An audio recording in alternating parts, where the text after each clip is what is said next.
Men fall in love and bond when this happens. And this is the number one secret. So we're going to dive into this conversation today. Now, when I think of some of the experts out there that talk about love, somehow John Gray tends to pop into the conversation.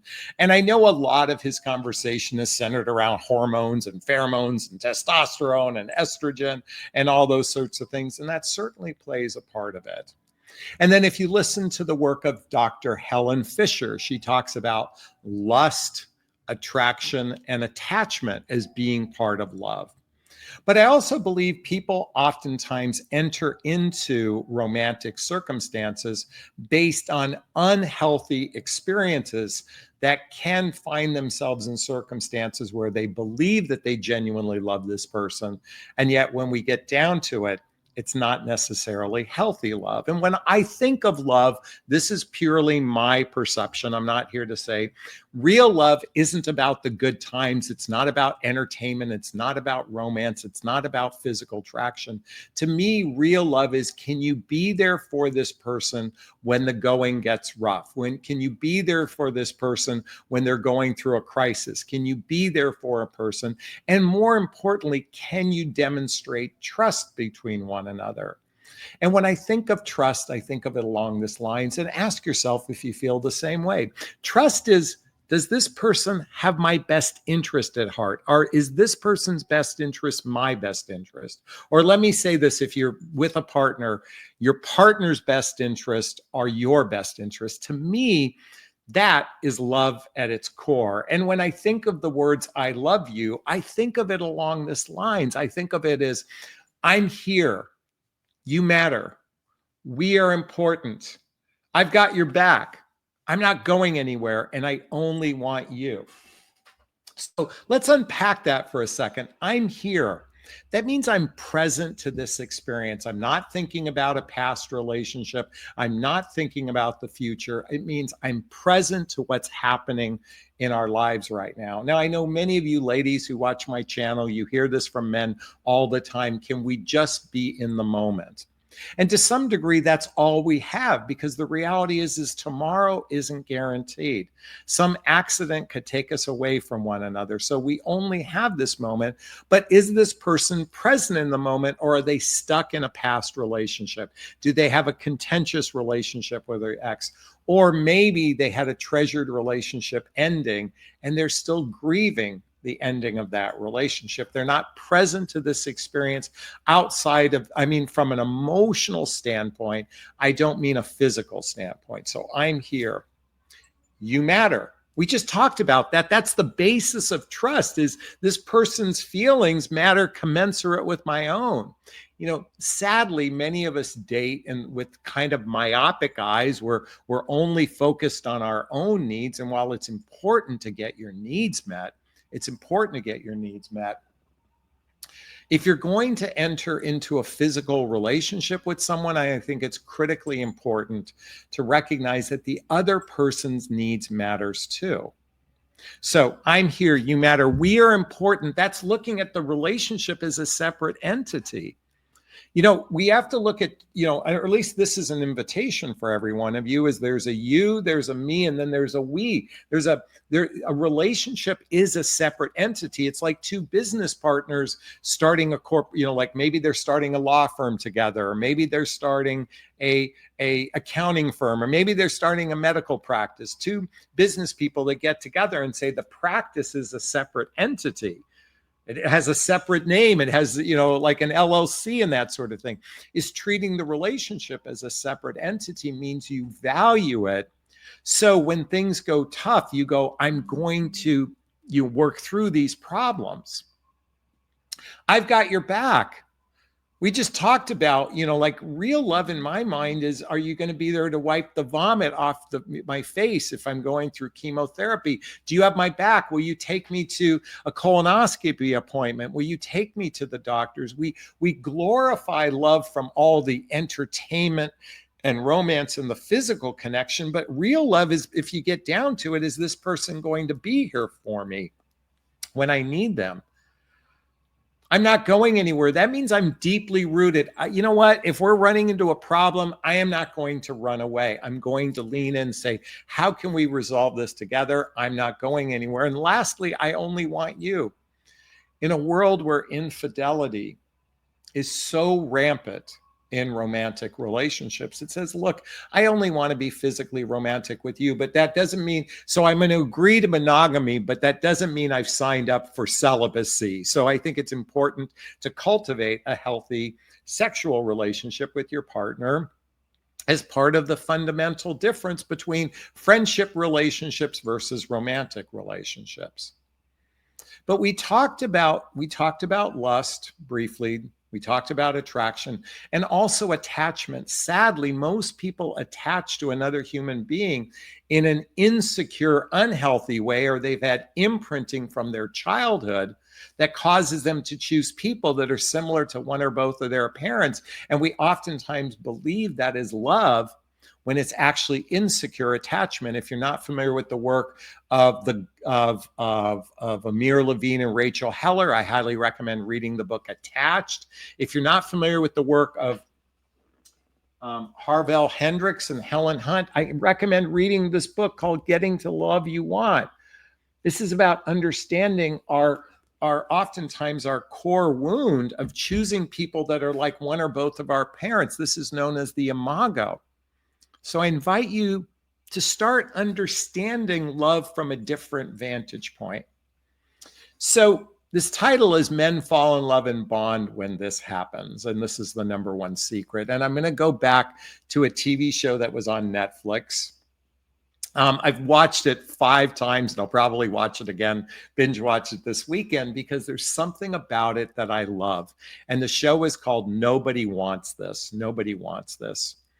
And it's the story of a Jewish rabbi that meets a shiksa and they fall in love. Well, why am I bringing up this story? Because what I like most about this story is they start off with one basic principle, and that is friendship.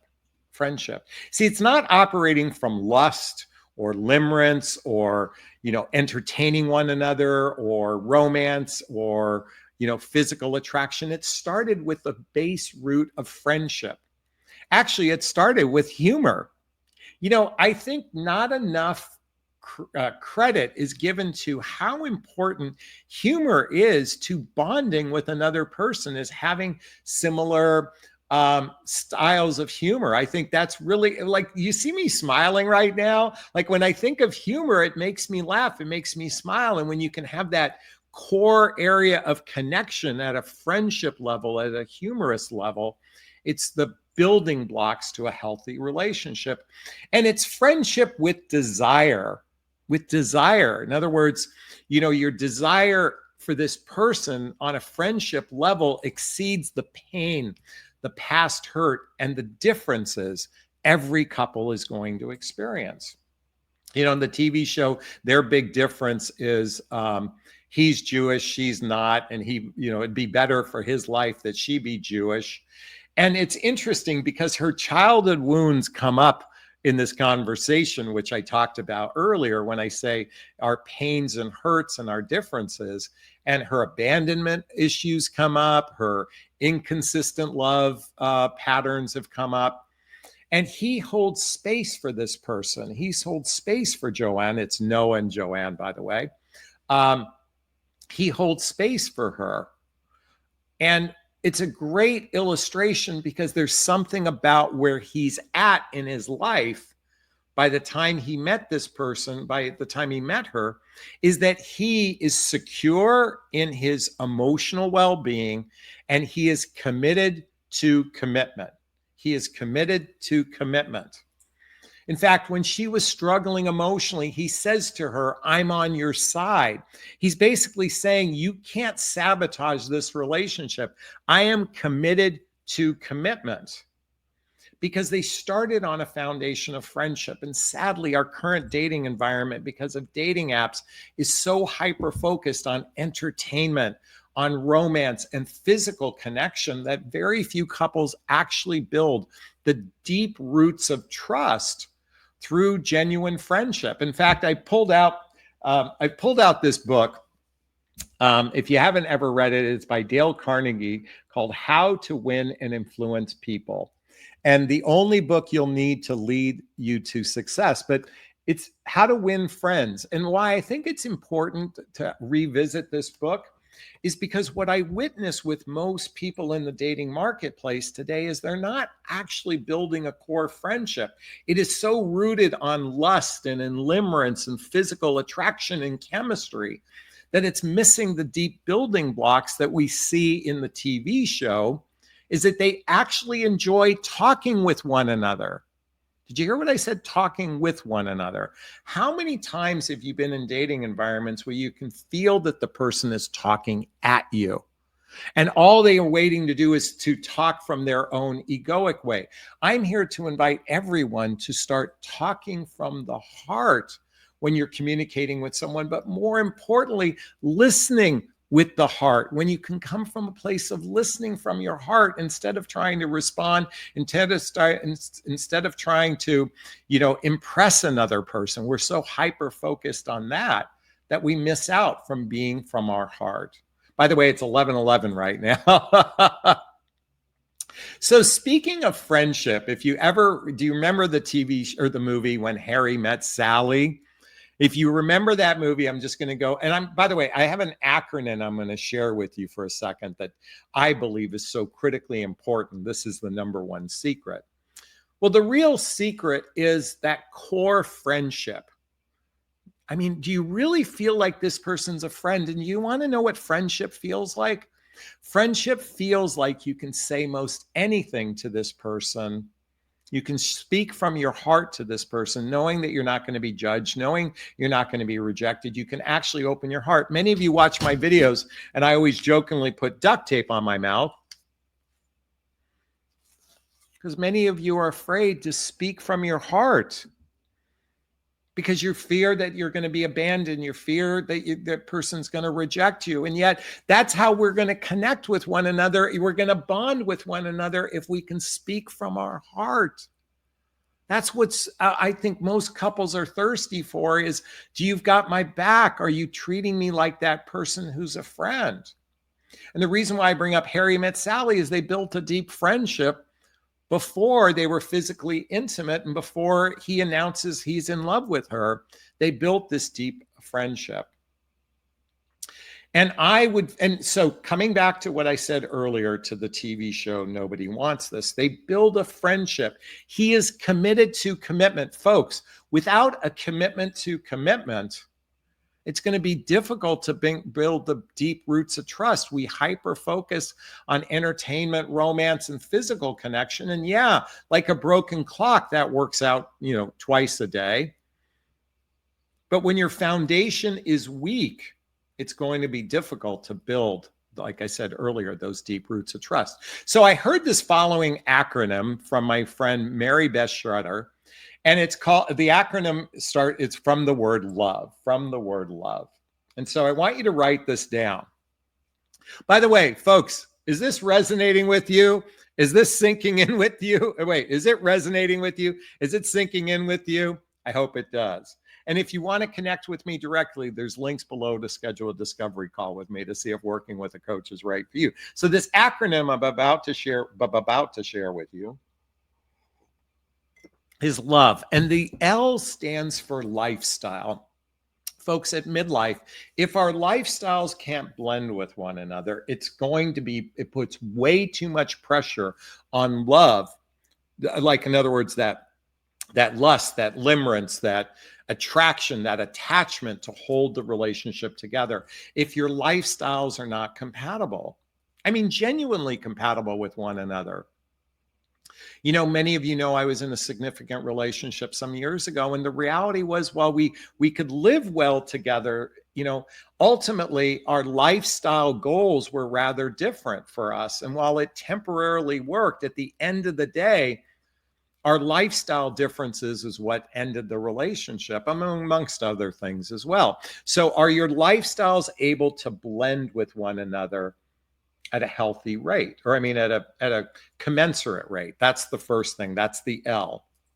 The O is for open heart. I started this by saying speaking from the heart, but also listening from the heart, asking really deeper emotional questions about each other is how you're going to build the deep roots of trust. When you can actually operate from an open heart, that's the building blocks to a healthy, happy relationship. The V stands for values. Values.